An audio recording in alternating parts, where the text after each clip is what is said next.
Երբ քվեատուփերը փակվել են, ձայները հաշվում են, քաղաքական ուժերի շտաբներում սպասում են առաջին արդյունքներին, ինչ կարող է լինել ընտրական գիշերը։ Հնարավոր 5 հիմնական սցենար է քննարկվում։ Եթե որևէ քաղաքական ուժ ստանում է խորհրդարանական մանդատների առնվազն 52%, ընտրության արդյունքն արդեն փաստացի որոշված է։ Այդ ուժը սահմանադրական կարգով անցնում է կառավարության ձևավորմանը։ Երբ ոչ ոք մեծամասնություն չի ստանում, ինչն ամենահավանական տարբերակն է, առաջին տեղը զբաղեցրած ուժը ստանում է կոալիցիա ձևավորելու առաջնային իրավունք։ Եթե չի հաջողվում, նույն հնարավորությունը տրվում է երկրորդ տեղը զբաղեցրած քաղաքական ուժին։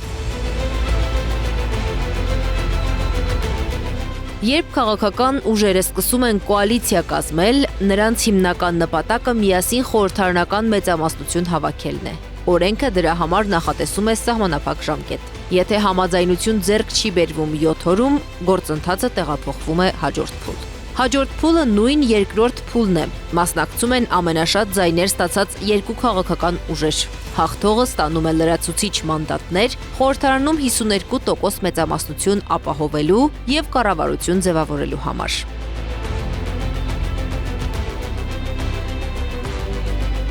Ընտրությունների արդյունքները կարող են բողոքարկվել սահմանադրական դատարանում։ Բողոքարկողը պետք է ապացուցի, որ արձանագրված խախտումները էական ազդեցություն են ունեցել քվեարկության վերջնական արդյունքների վրա։ Այստեղ նաև էական է, թե ով է դիմում դատարան՝ իշխանական ուժը, թե ընդդիմադիր։ Սահմանադրական իրավունքի մասնագետները նշում են, նման պարագայում միշտ իշխանության ցանկությամբ են որոշումները կայացվում։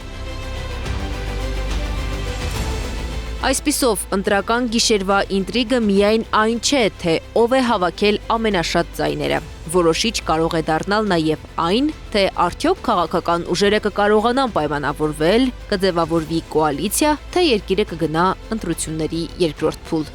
Անի Աբաղյան, Նոնա Գևորգյան, ABC Media։